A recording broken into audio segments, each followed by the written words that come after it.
나쁜 일을 통해 좋은 일이 일어난다라는 제목으로 하나님 말씀 증거하도록 하겠습니다. 만남이 중요합니다. 여러분, 구원이라는 게 무엇입니까? 하나님과 죄인이 만나는 것, 그것이 구원이다, 이렇게 말할 수 있다라는 것입니다. 우리가 왜 어둠 가운데 거하는 것입니까? 빛을 만나지 못한 상태를 어둠이기 때문에 그렇습니다. 그래서 빛을 만나지 못하면 계속 어둠에 머물러 있으면 두더지 인생이 될 수밖에 없다라는 것입니다. 고독이란 게 뭡니까? 스스로 만들어낸 것입니다. 빛으로 나오지 않고 만남을 거부하기 때문에 고독 가운데 빠지게 된다는 것입니다. 참 묘합니다. 악한 영이 임하게 되면은 이상하게 만남을 거부해 버립니다. 그래서 고독 가운데 빠지게 되고 불안 가운데 빠지게 되고 또 어둠 가운데 머물게 된다는 것입니다. 하나님께서 우리를 빛 가운데로 이끄시고 만남 가운데로 우리를 이끄신다는 것입니다.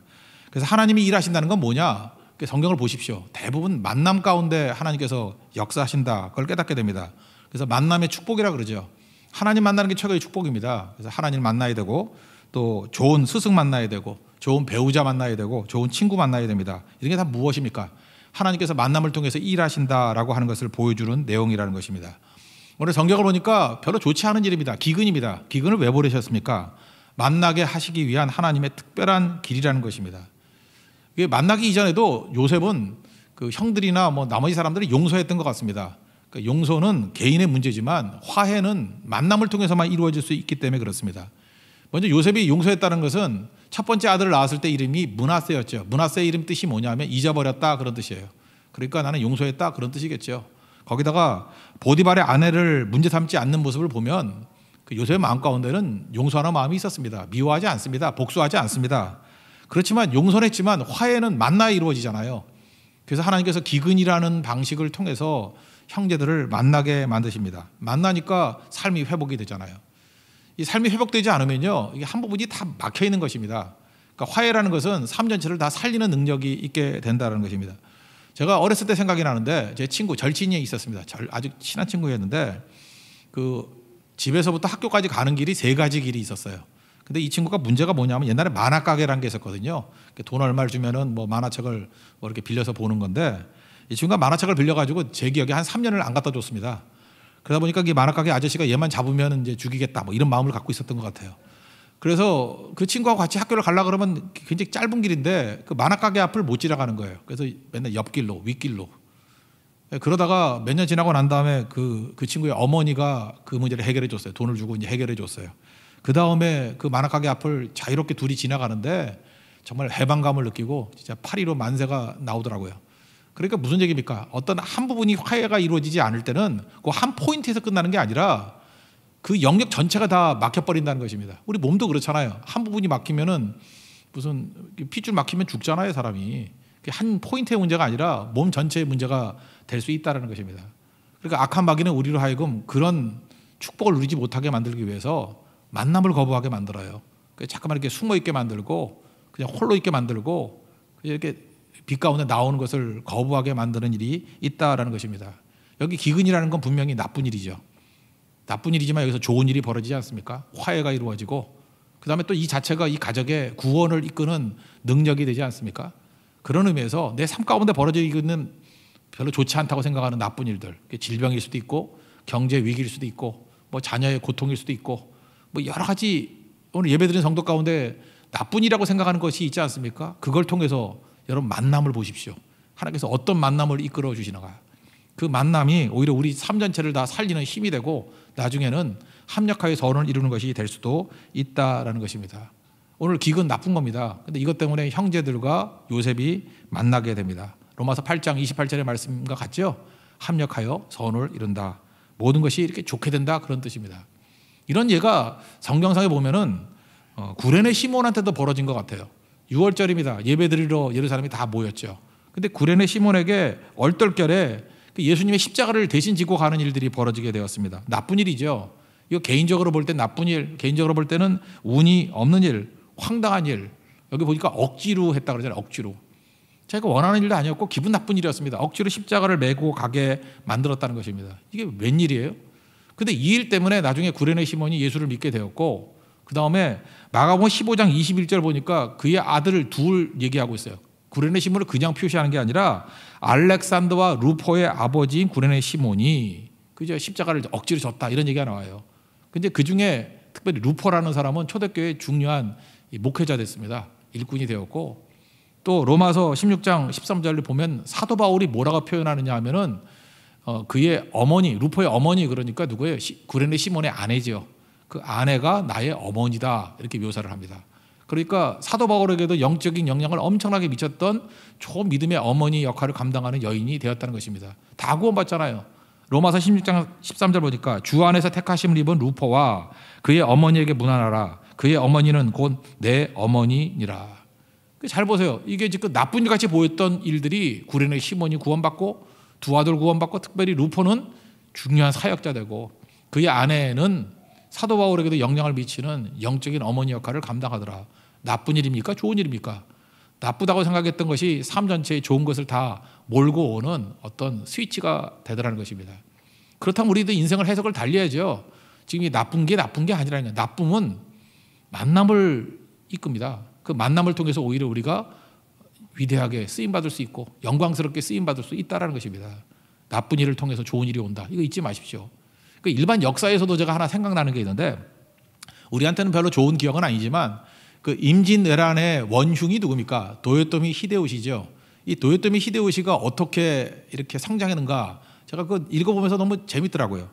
도요토미 히데요시는 가난한 집에서 태어났습니다. 그리고 아버지가 군인이었는데 일찍 죽었어요. 어머니가 재혼을 했습니다. 그래서 양아버지가 왔는데 양아버지가 맨날 학대하는 거예요. 때리고. 그러다 보니까 가출을 하게 되었습니다. 너무너무 힘든 인생을 살았어요. 우리 그 전국시대의 3대 영웅이라 그러잖아요. 그 앞에 있는 오다 노부나가. 오다 노부나가라는 좀 약간 잔혹한 사람이거든요. 오다 노부나가가 지나갈 때 그 앞에 가서 벌렁 누워버렸어요. 나 가난해서 살기 싫다고, 나 죽여달라고, 그렇게 눈에 들라고요. 그래서 오다 노부나가와 만나게 됐습니다. 만나게 돼가지고 원래 그 죽을 수 있는 위기였는데 작은 직책을 하나 줬어요. 처음 준 직책이 뭐냐면 변소지기, 화장실 지키는 거. 근데 이 도요토미 히데요시가 대단한 사람이죠. 변소지기 했는데 그가 변소지기 하고 난 다음부터 화장실이 샤방샤방 깨끗하고 너무너무 좋은 거예요. 그러니까 여러분들도 작은 일을 맡기더라도 그렇게 최선을 다하면 눈에 띄는 거예요. 그래서 변소지기 하다가 승진했어요. 이놈 보통 놈 아니네, 이렇게 생각이 들었다는 거예요. 그 다음에 하위직에 있을 때 또 이렇게 장보기 미션을 줬습니다. 장보기. 돈 주고 난 다음에 장을 좀 봐라. 뭐 이마트 가서 장 봐라. 뭐 이런 거 시켰는가 봐요. 그죠? 시켰는데 똑같은 돈을 줬는데도 불구하고 이 도요토미 히데요시는 싸게 좋은 물건을 갖고 오는 거예요. 이상하게 다른 하인들과 비교해도 이게 상대가 안 되는 거예요. 물건을 잘 사는 능력이 있었던 게 아니라 자기 자신의 돈을 합친 거예요. 자기 쌈짓돈을 합쳐가지고, 그러니까 더 돈을 많이 지불하니까 좋은 물건을 살 수 있겠죠. 그러니까 주인의 입장에 놓고 볼 때, 오다 노부나가가 볼 때는 싼 가격에 좋은 물건 사오니까 이거 이상한 놈이다, 능력 있는 사람이다. 잘 보세요. 자기 돈 조금 손해보고 신임을 얻잖아요. 무서운 사람이죠. 근데 제가 이 도요토미 히데요시를 보면서는 느꼈던 게 그거였어요. 이 사람은요, 만남을 하나도 놓치질 않아요. 작은 만남 하나하나에 가치를 부여해가지고 그걸 기회로 삼더라는 것입니다. 그러니까 이 일반 역사에서도 우리가 볼 때 별로 좋지 않은 사람들로 이 만남을 활용할 때 놀라운 일들이 벌어지잖아요. 우리 삶도 그렇습니다. 우리는 성령이 함께하는 사람 아니에요. 모든 만남에는 하나님의 뜻이 있습니다. 모든 만남에는 축복의 길이 숨겨져 있다는 거예요. 오늘 여러분 만남을 우연이라고 생각하지 말고 만남 위에 성령의 도우심을 구하십시오. 그 가운데 여러분들 나쁜 것이 다 좋은 것으로 변화되는 합력과의 선을 이루는 능력이 나타나게 된다라는 것입니다. 오늘도 만남의 축복이 임하는 거룩한 종 되기를 축원합니다. 그 다음 얘기는 이거예요. 이제 요셉의 입장에서 놓고 볼 때 요셉이 형들을 만났습니다. 만났더니 형들은 모르지만 요셉은 아는 거죠. 이게 몇 년 만에 만났을까요? 제가 대충 계산해 보니까 최소 21년인 것 같아요. 17살에 팔려갔습니다. 그리고 30세에 총리가 됐으니까 13년 지났고, 그 다음에 총리가 되고 난 다음에 풍년이 7년이었죠. 그러니까 7년은 풍년 지났고, 흉년이 시작돼가지고 흉년이 한 해가 지나야 흉년이잖아요. 그래서 흉년 그러면 뭐 그때부터 배고픈 게 아니잖아요. 1년쯤 지나야 배고픈 거 아니야. 1년 지나고 한 2년쯤 됐을 때 온 것 같아요. 그러면 13년 더하기 7년 더하기 제가 볼 때 2년 정도, 한 22년 정도의 세월이 흘렀을 거라고 생각을 합니다. 그러니까 형들 22년에 만에 만난 거예요. 그런데도 불구하고 요셉은 형들을 알아봅니다. 명확히 알아보고, 물론 뭐 숫자가 많으니까 알아보겠죠. 그죠? 딱 보니까 뭐 하나가 헷갈리더라도 나머지는 안 헷갈릴 거 아니에요. 그죠? 그래서 알아본 게 된 거고, 그렇지만 형들은 상상을 못 하는 거죠. 사무라 바네아라는 총리인데 그 누군지 알아요? 요셉 이름 아니잖아요. 그러니까 애굽의 총리라고만 생각해서 모르는 상황이 되었다는 것입니다. 그때에 형들이 했던 일이 뭐냐 하면 엎드려 절했다 이렇게 얘기를 합니다. 우리 6절 하반절에 보니까 땅에 엎드려 절하매. 그때 요셉의 마음 가운데 만감이 교차했겠죠. 9절을 보세요. 요셉이 그들에게 대하여 꾼 꿈을 생각하고 17살 때 꾸었던 꿈이 있죠. 곡식들이 절하고 해와 달과 11별이 절하고 이게 꿈이 아니죠. 이 꿈 자체가 뭐예요? 하나님 말씀 아니에요. 그때는 성경이 없었으니까 꿈이 하나님 말씀이잖아요. 하나님의 말씀은 100% 이루어지는구나. 지금 요셉은 그거를 절감했을 거예요. 그죠? 22년 전에 꿨던 하나님의 꿈, 말씀이 그대로 이루어지는 거구나. 말씀은 성취되는 것이구나. 말씀은 현실화되는 것이구나. 이거를 깨닫게 됐다는 것입니다. 여러분 인생도 마찬가지입니다. 여러분 인생에서 제일 중요한 게 뭐냐? 하나님 말씀에 우리 인생을 거는 거. 그게 너무너무 중요하다는 거예요. 지금 우리 이렇게 하나님 말씀을 듣는 시간 아닙니까? 이 시간에는 말씀을 심는 시간이에요. 다 듣잖아요. 듣고 새들이 와서 쪼아먹어서 없어지는 사람이 있는 반면에 오랜 시간이 지나고 난 다음에도 말씀을 가슴에 품고 있는 사람은 역사가 벌어집니다. 30배, 60배, 100배 열매를 거두게 된다는 거예요. 여호수아 14장에 보면 12절에 그 갈렙이 이런 얘기를 하죠. 헤브론 산지를 향해서 이 산지를 내게 주십시오. 이렇게 얘기를 합니다. 그러면서 여호와께서 나와 함께 하시면 말씀하신 대로 그들을 쫓아내실 것입니다. 그러면서 말씀하신 대로 그래요. 언제 말씀하셨죠? 여호수아 1장 3절에 보면 내 발바닥으로 밟는 것을 다 주겠다. 이런 말씀을 받았다고요. 갈렙도 받고 여호수아도 받고. 그때가 40세 정도였는데 그죠? 45년이 지나고 난 다음에 광야 40년, 한 5년쯤 지나는가 봐요. 45년이 지나고 난 다음에도 마음속에 그것을 품고 있었던 거예요. 45년 동안 그 말씀을 품고 있었어요. 그래 놀라운 역사가 나타나잖아요. 요셉도 마찬가지입니다. 요셉도 꿈이 생각났다 그러잖아요. 22년을 가슴속에 품고 있었던 거예요. 이게 놀라운 사람이죠. 여기 지금 한 40대쯤 되는 사람도 있습니까? 여러분 10대 하나님께 받았던 말씀을 지금도 품고 있습니까? 그럼 한 25년 됐겠죠. 그런 사람은 능력의 사람이 된다는 거예요. 되게 말씀 품은 말씀이 열매를 거두어서 놀라운 일을 이루게 된다는 것입니다. 여러분 인생은 그렇습니다. 하나님 말씀대로 됩니다. 우리에게 이미 주어진 답이 있어요. 미래가 어떻게 될지 오락가락 하는 게 아니고 말씀대로 됩니다. 믿습니까? 말씀대로 된다는 거예요. 말씀대로. 그래서 우리는 이미 주어진 답을 가지고 있는 인생이에요. 주어진 답을 가지고 사는 인생이라고. 어떻게 됩니까? 오락가락 할 때마다 하나님 말씀으로 혼돈을 정리하십시오. 지금도 중요한 순간에 말씀 하나 딱 붙들면 그 이하에 있는 모든 것들이 다 정리가 돼버려요. 혼돈이 사라져버립니다. 여러분 한 가지 말씀 붙들면 인생이 정리가 돼요. 시간 같은 거 그래요. 주일 성수한다. 그러면 일주일이 정리가 돼요. 새벽 기도부터 난 시작한다. 그러면 하루가 정리가 돼요. 난 11조부터 한다. 그러면은 여러분 그 재정 문제가 다 정리가 돼버린다고. 나는 어떤 교제권을 갖겠다. 그러면 여러분 교제권이 이게 정리가 다 돼버린다고요. 왜 뒤죽박죽이 되는지 아십니까? 말씀으로 인해서 정리가 안 됐기 때문에 그래요. 양다리죠. 교회 와서는 교회의 원칙, 세상은 세상의 원칙. 그러니까 뒤죽박죽이죠. 두 개의 자를 가지고 건물을 짓는다 그러면 그 건물이 되겠냐고요. 하나는 센치고 하나는 인치면 그 건물은 무너지게 돼 있습니다. 한 가지 잣대로 특별히 말씀으로 인생을 정리할 수 있는 하나님이 종 되기를 원합니다. 요셉을 보라는 거예요. 요셉같이 사십시오. 요셉은 하나님 말씀을 품고 그 말씀대로 인생을 살았더니 말씀이 성취되는 것을 바라보게 되더라는 것입니다. 그게 그의 인생입니다. 특별히 고난을 통해서 말씀이 깊이 있게 자기 내면 속으로 체화되더라는 것입니다. 말씀이 체화된 인생, 그보다 강한 인생은 없다라는 것입니다.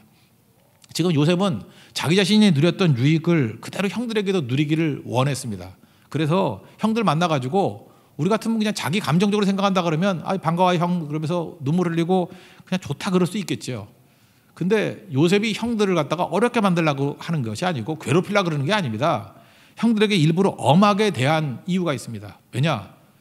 형들도 구덩이 체험을 통해서 깊이를 만들어주기 위해서 그렇다라는 거예요. 그래서 여기 보니까 4번이나 엄하게 말하는 내용이 나옵니다. 특별히 9절, 12절, 14절, 16절 4번이나 정탐꾼으로 몰아갑니다. 이 고대 사이에 정탐꾼이라는 건 스파이잖아요. 스파이는 나라의 흥망을 좌우하는 존재이기 때문에 사형감입니다. 이건 죽음이에요. 만약에 스파이다라는 것이 드러난다 그러면 죽음이라고 그냥 곧장 죽이는 겁니다. 그러니까 형들은 굉장히 위기에 처하게 되는 거죠. 우리 정탐꾼 아닌데, 그죠? 양식 사러 온 사람인데, 근데 이렇게 오해를 받게 되니까 완전히 코너에 몰리게 되는 거죠. 그때에 그 어려운 가운데 구덩이 체험을 통해 가지고 그들이 깊이가 세우게 되는 깊이. 하나님께서 마찬가지예요. 우리를 사랑하시기 때문에 우리 히브리서에도 나오잖아요. 사랑하는 자녀들에게 징계가 다 있는 거라고. 징계가 없으면 참아들이 아니라고. 왜 징계, 고난 이런 게 임하게 될까요? 이거 알프레드 월레스라는 사람의 이야기로 유명하죠. 뭐 여러 번 들어봤을 겁니다. 누에고치 이야기 들어보셨죠? 이 사람이 이제 생물학자인데 연구를 하다 보니까 누에고치가 있는데 작은 구멍에서 그 누에가 나비가 돼서 나오잖아요. 근데 구멍이 너무너무 작아가지고 나비가 나오는 너무너무 힘들어하더라는 거예요. 우리가 생각할 때 몇 분 만에 나오는지 아는데 이 사람이 관찰해 보니까 몇 시간이 돼도 못 나오더라는 거예요. 그죠? 너무 힘들어하고 너무 힘들어하고 보기에 안쓰러워서 제가 볼 때 안쓰럽기보다는 지가 관찰하기가 지겨웠던 것 같아요. 그래서 가위를 가지고 조금 잘라줬어요. 그랬더니 나비가 쉽게 나오죠. 쉽게 쫙 나와버리는 거예요. 나와버리는데 문제가 뭐냐? 몸에 그 체액이 사라지지 않아서 끈적끈적해가지고 이게 붙어가지고 잘 날개지도 못하고 일단 힘이 없는가 봐요. 날지 못하고 죽더라는 거예요. 그 다음에 관찰해 보니까 깨닫게 된 게 그거였다는 것입니다. 이 작은 구멍을 나올 때 몇 시간씩 이렇게 오랜 시간을 하면서 첫째는 그 몸에 있는 체액이 있잖아요. 끈적끈적한 것들이 다 이렇게 말라가는 과정이 필요하다는 거예요. 그게 없어야지 날 수 있다는 거예요. 또 하나 이 날개 근육이 생긴대요. 그 나비도 무슨 근육이 있는지 모르겠어요. 그죠? 날개 근육. 그래서 그 과정을 통과해야만 근육이 생긴다라는 것입니다. 그때 깨달은 게 뭐죠? 우리가 도와준답시고 구멍 크게 뚫어주면은 날개는 죽는다는 거예요. 나비는 죽는다는 거예요. 오히려 그 고난의 과정을 통과해야만 근육도 생기고 그걸 통과해야만 체액도 다 말라버리고 통과해야만 건강한 나비, 생명력인 나비로 날아오를 수 있다는 것입니다. 그렇다면 우리는 예외가 아니죠. 우리도 마찬가지라고 하나님께서 우리 그냥 놔두시는 게 아니죠. 그런 고난의 과정을 통과하게 만드시는 거예요. 그래서 건강해지는 겁니다. 그래서 능력이 있어지는 거예요. 우리 로마서 5장 말씀 기억하십니까? 우리가 환난 중에도 즐거워한다고 미쳐서 그런 게 아니에요. 환난은 인내는 견디는 힘이 생기잖아요. 근육 생기는 거예요. 그죠? 인내는 연단을 근육 생기는 거죠. 견디고 근육 생기고 그래서 소망을 이루는 줄 아는다고 최종 승리한다는 것을 우리가 알게 된다. 이걸 우리에게 말해주고 있다라는 것입니다. 여러분 이런 모든 과정이 하나님이 우리를 사랑하시고 우리를 힘있게 만드는 과정이라는 것을 꼭 붙드는 믿음의 종 되기를 바랍니다. 우리 현대 그리스도인들의 가장 큰 문제가 무엇입니까? 신앙의 피상성, 값싼 은혜 뭐 그러잖아요. 그죠? 깊이가 없다. 이유가 뭘까요? 너무 정답을 쉽게 얻기 때문에 그렇습니다. 미봉책으로 다 끝나버리기 때문에 그래요. 여러분 우상이 왜 나쁘다 그랬어요? 우상은 우리가 필요한 걸 금방 주거든요. 본능을 금방 채워주거든요. 우상의 본질이 뭐예요? 우리 본능을 채워주는 건데 두려움 피하는 것, 욕심 채우는 거. 푸닥거리 한번 하고 부적 하나 갖다 붙이고 돈 갖다 바치면 금방 주죠. 우상은 그런 거 아니에요. 그러니까 미봉책이에요. 두려움은 금방 없어진다 그러고 욕심은 금방 채운다 그러고 그러니까 우상 숭배하는 자들은 근육이 없어요. 견디는 힘이 없다고. 그러니까 조금만 어려우면 그냥 나가 떨어지고 그죠? 흔들리지 않는 믿음 이런 게 생길 수가 없죠. 다 가짜들이죠. 하나님께서 우리를 건강한 그리스도인들, 강력한 그리스도인으로 만들길 원하신다는 것입니다. 그래서 어떤 때는 쉽게 안 오는 거예요. 그게 기다림이 있는 것입니다.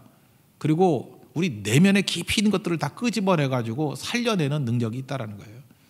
시편 32편에 보면요, 다윗이 범죄하고 난 다음에 고백했던 기도였던 것 같아요. 시편 51편도 참회시지만 32편도 참회시입니다.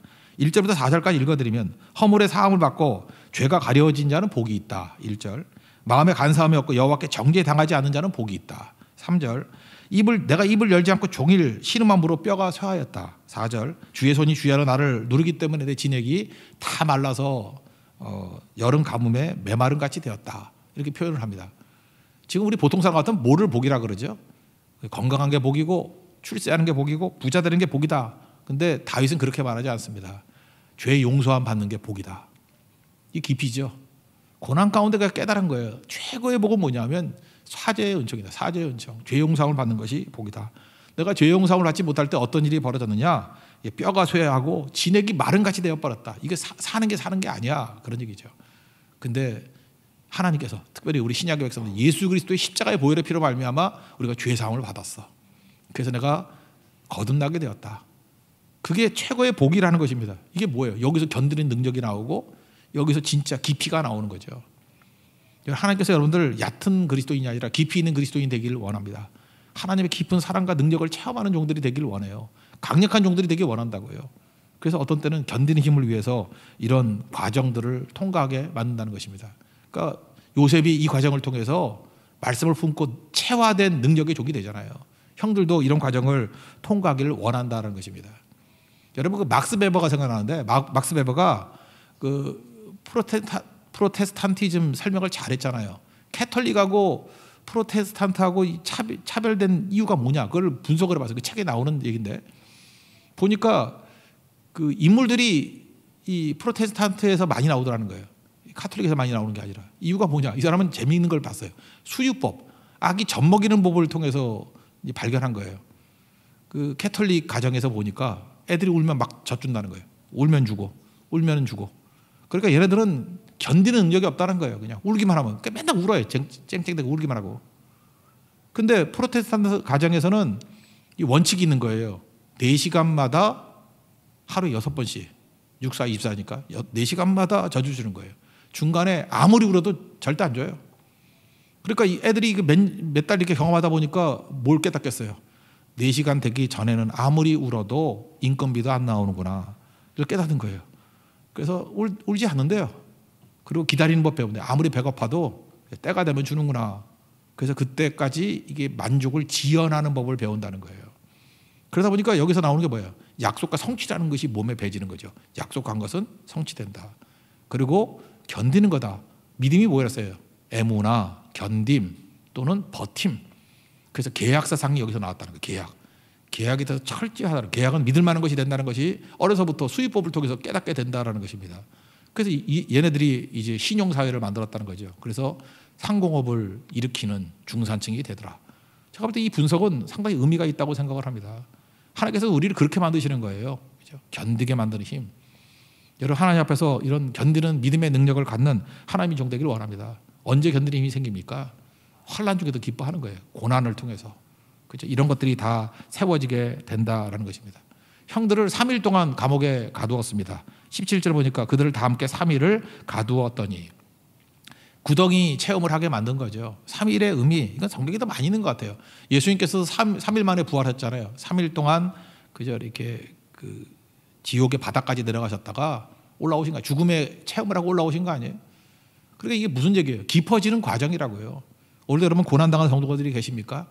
3일이라는 건 무슨 뜻이죠? 길지 않다는 거예요. 내가 느끼기엔 굉장히 길어 보이지만 짧은 시간 안에 그죠? 하나님의 시간을 볼 때 길지 않다는 거예요. 짧은 시간 안에 깊이를 체험하게 만드는 하나님의 특별한 은혜다. 이렇게 받아들이라는 것입니다.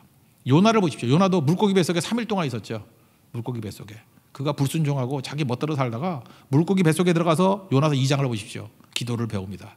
그리고 요나서 2장 또 4절을 보니까 다시 주의 성전을 바라보겠나이다. 하나님 바라보는 마음이 생겼어요. 그리고 9절을 보니까 감사하는 목소리로 주께 제사를 드리며 예배가 회복이 됩니다. 내가 감사가 회복되고 예배가 회복되고 내 소원을 주께 갖겠습니다. 구원은 여호와께 속한 것입니다. 하나님만 바라보는 신앙으로 변화가 되더라는 거예요. 그 3일이라는 시간이 어떤 시간이었습니까? 하나님의 깊이를 체험하는 시간이었어요. 에스더도 마찬가지죠. 에스더도 그 민족이 다 죽을 위기에 처하지 않았습니까? 이때를 위함이 아닌가. 그래서 모르드게가 와서 왕한테 나가라. 그랬더니 뭐라고 요청을 합니까? 에스더 4장 16절을 보니까 그저 백성들 다 모아가지고 나를 위해서 3일 동안 금식하라고. 나도 금식하겠다고. 3일의 금식이에요. 금식하면서 하나님께 매달리지 않습니까? 죽으면 죽으리다. 하나님께 맡기고 생명 걸고 나가는 모습이 있잖아요. 이게 바로 뭐예요? 내가 의지하는 내 힘, 내 의지 다 내려놓고 Not I, but Christ. 그리스도만 붙드는 시간 아니에요. 우리 삶 가운데 지금 고난의 시간은 3일의 고난입니다. 이게 우리를 깊이 있게 만들고 능력 있게 만들고 가치 있게 만드는 힘이 된다는 거예요. 여러분 힘들 때도 견디십시오. 이때 근육이 생기는 거예요. 힘들 때도 인내하십시오. 이 연단하는 시간입니다. 소망의 시간이 올 것입니다. 하나님 앞에 그 길을 걸어갈 수 있는 믿음의 신실한 종도 되기를 축원합니다. 결국은 이 고난의 구덩이 시간을 통과하고 난 다음에 형들이 변화가 됩니다. 이제 3가지 변화가 있는 것 같은데 첫 번째는 직면하는 능력이 있어요. 죄와 직면하죠. 그 21절 한번 읽겠습니다. 시작. 그들이 서로 말하되 우리가 아우의 일로 말미암아 범죄하였도다. 그가 우리에게 애걸할 때 그의 마음의 괴로움을 보고도 듣지 아니하였으므로 이 괴로움이 우리에게 임하도다. 아마도 21년 동안 22년 동안 그 요셉에 대한 이야기를 입에 담는 것은 금기 사항이었던 것 같아요. 얘기 안 했던 것 같아요. 근데 기억해내잖아요. 기억하고 그 다음에 자백하죠. 우리가 악을 행했다. 그리고 영적인 이유를 밝혀야죠. 우리가 그것 때문에 이런 일들이 벌어지고 있는 거다. 하나님을 생각하잖아요. 여러분 그 요한복음에 보면은 성령이 우리 가운데 임하시게 되면 죄에 대해서, 의에 대해서, 심판에 대해서 말씀하신다 그러잖아요. 죄가 뭐예요? 성령께서 빛을 비추어줘 가지고 우리 죄를 보이게 만든다는 거예요. 보이니까 회개하게 되는 거죠. 이들이 지금 영적인 고난의 깊이 속에서 자기 죄와 직면하게 됩니다. 직면하니까 내가 해결할 수 없잖아요. 그러니까 우리 같으면 어때요? 그리스도를 붙잡게 되고 십자가를 붙잡게 되고 자백하게 되고 그다음에 회복의 능력이 나타나게 된다는 것입니다. 오늘도 여러분 깊이를 통해서 우리의 죄와 직면하고 우리 죄를 용서할 수 있는 예수 그리스도 십자가를 만나는 우리 거룩한 종 되기를 축원합니다. 그리고 또 한 가지는 신앙적 사고를 가지게 된다는 거예요. 여관에 머물렀더니 이제 음식 받아왔죠. 양식 가지고 돌아가는 길입니다. 이게 물건을 뒤져보니까 돈이 그대로 있는 거예요. 돈이. 옛날 같으면 어떤 일이 벌어집니까? 야 신난다. 양식도 없고 돈도 얻었다. 신난다. 이랬을 건데. 그죠? 돈밖에 모르는 자들 아니었어요. 근데 이들이 어떻게 변화가 됐습니까? 이게 하나님께서 이 일을 행하셨구나 하고 심각하게 생각하게 되더라는 거예요. 27절 28절 읽겠습니다. 시작. 한 사람이 여관에서 나귀에게 먹이를 주려고 자루를 풀고 본즉 그 돈이 자루 아귀에 있는지라. 그가 그 형제에게 말하되 내 돈을 도로 넣었도다. 보라 자루 속에 있도다. 이에 그들이 혼이 나서 떨며 서로 돌아보며 말하되 하나님이 어찌하여 이런 일을 우리에게 행하셨는고 하고. 돈 보고 놀라는 거예요. 이전까지 이 사람들이 얼마나 돈 좋아하던 사람들입니까? 근데 돈이 소용없다는 걸 깨달았죠. 돈이 무슨 소용이 있습니까? 그죠? 그 좋은 돈이 이제는 재앙으로 오는 거죠. 재앙으로. 돈 생기는 것이 함정이라는 것을 깨닫게 됩니다. 돈이 아무 힘이 없다는 걸 깨달아요. 여러분 피상적으로 살 때는 돈이 엄청난 힘이 있는 것 같이 보이지만 여러분 그런 얘기 많이 듣잖아요. 돈이 결정적인데 아무 힘도 발휘 못해요. 우리를 구원하지도 못하고 살리지도 못하고 우리를 벗어나기도 못하고 회복해도 못하고 그냥 물건만 살 수 있을 뿐이에요. 돈이 할 수 있는 게 뭐가 있습니까? 이때 깨달은 게 뭐예요? 돈은 안 보이고 하나님이 보이잖아요. 하나님이 어찌하여 이런 일을 우리에게 행하셨는고. 하나님 중심으로 생각하는 영적 사고, 신앙적 사고가 열리게 되더라는 것입니다. 이게 언제 이런 일이 벌어져요? 말씀만 듣고 깨닫게 되는 게 아니고 구덩이처럼 고난을 통과하면서 하나님에 대한 감각이 살아나기 시작한다는 거예요. 이게 진짜 복이죠. 능력이 임하게 되더라는 것입니다. 그리고 세 번째 이 형들의 변화, 이게 제일 중요한 거라고 생각하는데 정직해졌어요. 되게 정직해졌다고. 아버지에게 정직하게 다 말합니다. 오늘 42장을 읽으면서 약간 좀 짜증나다고 느끼는 사람도 있을 거예요. 왜냐? 앞에 있었던 일을 몇 번씩 반복을 하는 거예요. 뭐 했다 그러는데 또 똑같이 반복을 하고. 여기저기 형들이 아버지한테 와가지고 이제까지 있었던 일들을 다 그대로 얘기하는 장면이 29절부터 35절까지 또 나와요. 우리 다 알고 있는 얘기죠. 이거 자꾸 왜 여러 번 반복을 하나? 반복하는 이유가 무엇입니까? 반복하는 거 시작만 읽어봅시다. 29절 읽겠습니다. 시작. 그들이 가나안 땅에 돌아와 그들의 아버지 야곱에게 이르러 그들이 당한 일을 자세히 알리어 아뢰되. 그러면서 35절까지 자세하게 앞에 있었다. 이걸 다 아는 얘기를 또 반복해서 설명을 해요. 근데 여기에 오차가 없어요. 있는 그대로 다 전달하고 있어요. 무슨 얘기입니까? 전달 사고가 없다는 거예요. 배달 사고가 없다는 거예요. 꾸밈이 없다는 거예요. 정직하다는 거예요. 원래 이 집안이 정직한 집안입니까? 야곱도 거짓말 투성이고요. 이 형들도 거짓말 많이 했잖아요. 요셉 팔아먹어 놓고 뭐 죽었다 그러면서 뭐 짐승 피 묻혀가지고 오고 그랬잖아요. 아주 사기를 똘똘 뭉쳐진 가정이거든요. 거짓말로 그냥 일관된 가정들이거든요. 근데 정직해졌잖아요. 여러분 한번 생각해 보세요. 여러분 인생도 정직하고 싶지요. 근데 정직하지 못한 이유가 뭘까요? 정직할 수 있는 힘이 어디에 있습니까? 결과를 맡기는 사람이기 때문에 그렇다는 거예요. 지금도 보면요. 어떤 사람이 나쁜 사람은 아닌데 이렇게 거짓말까지는 아닌지 모르지만 뭐 자기가 혼자 판단해가지고 보고할 것과 보고하지 않을 것을 뭐 나누는 사람이 있어요. 그래서 이렇게 전달 사고가 나는 사람이 있어요. 이유가 뭐냐? 그 사람은 자기 혼자 결과를 보는 거야. 이거는 나쁜 결과가 나올 거니까 말하지 말자. 이거는 좋은 결과가 나올 거니까 말하자. 그래서 일을 그르칠 때가 있어요. 자기가 그렇게 똑똑한 사람도 아니고 그렇게 온전한 사람이 아니잖아요. 왜 자기가 판단을 해 그거를. 있는 그대로 맡겨야죠. 그게 올바른 청직이 아니에요? 우리도 그래요. 하나님 말씀 앞에 순종하기 힘든 이유가 뭐냐 하면은 내가 죽지 않아서 그렇다니까요. 잠깐만 내가 결과를 먼저 보는 거예요. 결과를 보고 결과가 좋을 듯 하면 하고 결과가 나쁠 듯 하면 하나님 말씀에 대해 안 하는 거예요. 그러니까 좋은 청지기가 못 되죠. 그러니까 항상 문제가 되는 거죠. 그러니까 결과를 내가 컨트롤할 수 있다고 생각해요. 내가 여기서 조작을 하면 결과가 바뀐다고 생각하고 내가 이렇게 컨트롤하면 결과가 좋아질 수도 있고 나빠질 수도 있다고. 그러니까 내가 하나님이 되는 거예요. 그게 무슨 신앙이에요? 아무것도 아닌 거죠. 그러니까 결과를 하나님께 맡기는 거, 최선을 다하면서 결과를 하나님께 맡기는 거, 그게 믿음이라는 것입니다. 부자 청년도 마찬가지죠. 예수님께서 다 버리고 나 따르라. 그럼 좋은 얘기 아니에요. 제자로 부르는 거 아닙니까? 근데 자기가 재산을 다 팔아서 예수님 따를 때 결과를 생각해 보는 거예요. 그죠? 나 가난해지네? 이게 뭐야? 뭐 얻을 거 없잖아. 그러니까 재산이 많기 때문에 예수님 따라가지 못하고 근심하며 떠나갔다 그러잖아요. 그러니까 예수님 말씀 그대로 순종 못하는 이유가 뭐예요? 순종이 안 되는 사람들의 이유는 뭐냐면 지금 머리가 팍팍 돌기 때문에 그래. 잔머리 굴리기 때문에 잔머리. 결과를 자기가 컨트롤하고 결과를 자기가 예측하기 때문에 그렇습니다. 신앙이 뭡니까? 결과를 맡기는 거예요. 과정에 있어서 주님과 동행하고 결과는 다 맡겨버리는 겁니다. 그게 신앙이에요. 여러분 바른 신앙이 가지십시오. 그러면 되는 거죠. 결과를 맡기는 거예요. 내가 뭘 알아요? 결과 맡기는 거지. 대표적인 게 이런 거죠. 순종이 어려운 중에 하나가 잠깐만 내가 결과를 생각하기 때문에 그래. 원수를 사랑하라. 그러면 여러분 안 될 것 같죠. 원수를 사랑하라 그러면 마다 화를 버럭내면서 원수를 사랑해? 말도 안 되지. 원수를 사랑해봐. 그 원수 같은 놈들이 계속 나쁜 일 행할 거 아니야. 그 사회는 더러워지고 사회는 질서를 다 깨버리고 그러면 난장판이 될 거 아니야. 그래서 안 돼. 이렇게 얘기하잖아요. 결과를 내가 컨트롤하는 거죠. 원수를 사랑하라 그러면은요. 그 어떤 분은 그래요. 현실감이 없다고. 목사님이 사회생활을 안 해봐서 그러지 뭐 이런다고요. 여러분 사회생활보다 더 무서운 게 교회생활이에요. 교회생활도 무서워요. 그죠? 여러분들이 교회를 지금 굉장히 온건한 데인지 아는데 만만치 않습니다. 교회생활이 더 힘들 수 있어요. 그죠? 다 신앙을 가지고 와서 사기를 치니 얼마나 힘들겠어요. 그죠? 이게 만만치 않은 건데 원수를 사랑하라 이거는 원수 행동을 이해하라 그 얘기 아니에요. 그의 죄를 덮어주라 그 얘기도 아니고 그에게 있었던 일을 없었던 일을 하라 그 얘기도 아니고 모르는 척 하라 그 얘기도 아니에요. 결과를 맡기고 그냥 하라는 거예요. 결과를 맡기고 원수를 사랑하라 그러면 사랑해야지 뭐 말이 많아. 원수를 위해서 기도하라 그러면 기도해야지 뭐 말이 많아. 우린 주님으로 인정하잖아요. 우린 종이라며 그냥 하라는 거예요. 그냥 결과를 맡기고 그냥 하라는 거예요. 대표적인 게 스데반이 그랬죠.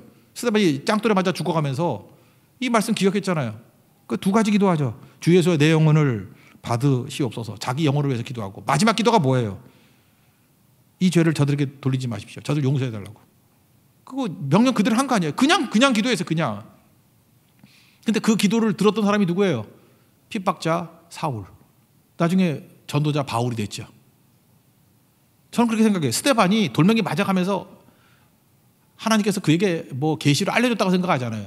야, 저기 지금 네가 전도자 바울 될 사람이 저기 있어. 그러니까 빨리빨리 기도해. 그래서 기도했다고 생각하지 않아요. 스데반이 돌멩이 맞기도 바쁜데 무슨 생각이 있었겠어. 그냥 순종하게 그냥 원수를 사랑하라. 원수를 위해서 기도하라. 지금 돌 던지는 사람을 위해서 기도하라. 그런데 마지막 순종하잖아요. 저들의 죄를 용서해달라고 이 죄를 저들에게 돌리지 말아달라고 기도했더니 그 기도를 하나님이 사용하셔서 바울을 만드시잖아요. 우리 신앙이 그런 겁니다. 저는 이 형들이 변했다고 생각해요. 진짜 변한 사람이에요. 있었던 일 그대로 얘기하면 아버지가 어떤 반응을 보일지 아들이 모르겠어요? 지금 베냐민 데려간다 그러면 충격받고 쓰러지고 하는 걸 모르겠어요? 근데 결과를 생각하지 아니하고 그냥 말하는 거예요. 있었던 일 그대로. 이게 신앙이 성장한 거예요. 결과를 맡기고 과정 가운데 주와 동행하는 모습. 언제 이렇게 변화가 됩니까? 이 고난을 통해서 깊이가 있게 됐다는 것입니다. 하나님께서 우리를 이렇게 다루시기를 원하십니다. 이렇게 다루십니다. 오늘도 우리 자신을 한번 돌이켜보세요. 내 눈에 보이는 나쁜 일같이 보이는 거 절대 나쁜 거 아니에요. 그걸 통해서 좋은 일이 벌어져요. 만남을 일으키고 거기서 하나님께서 새로운 기적 같은 일들을 이끄실 것입니다. 순종해 주십시오. 시각이 바뀌어야 돼요. 합력과의 선을 이룬다는 거 그거 붙드십시오. 그리고 나쁘게 보이는 고난이 사실은 많은 유익이 있어요. 그 뭐 설교만이 아니라 진짜 그렇다니까 믿어야 돼. 그거 깊이를 만들어냅니다. 근육을 만들어냅니다. 생명을 만들어냅니다. 그게 환난은 인내는 연단은 소망을. 그거 진짜입니다. 다 몰라도 괜찮아요. 유익이 있습니다. 그리고 붙들고 나가면 우리 깊이 속에서 우리의 진짜 죄의 문제를 다룰 수도 있고요. 깊이 있게 우리 죄의 문제를 다루고 또 하나 우리를 하여금 순종의 능력을 줘요. 왜요? 결과를 맡길 수 있기 때문에. 그래서 승리하는 겁니다. 그게 신앙의 삶입니다. 하나님께서 우리의 삶 전체를 책임지시고 우리에게 제일 좋은 것을 주신다. 그걸 믿는 것을 축복이라고 그러고 신약에서는 은혜라고 합니다. 은혜. 하나도 당연한 게 아니고 하나님께 특별한 계획 속에서 우리에게 주시는 은혜입니다. 은혜 붙들고 승리하는 하나님의 종 되기를 축원합니다. 자리에서 일어나겠습니다. 은혜 찬양하겠습니다.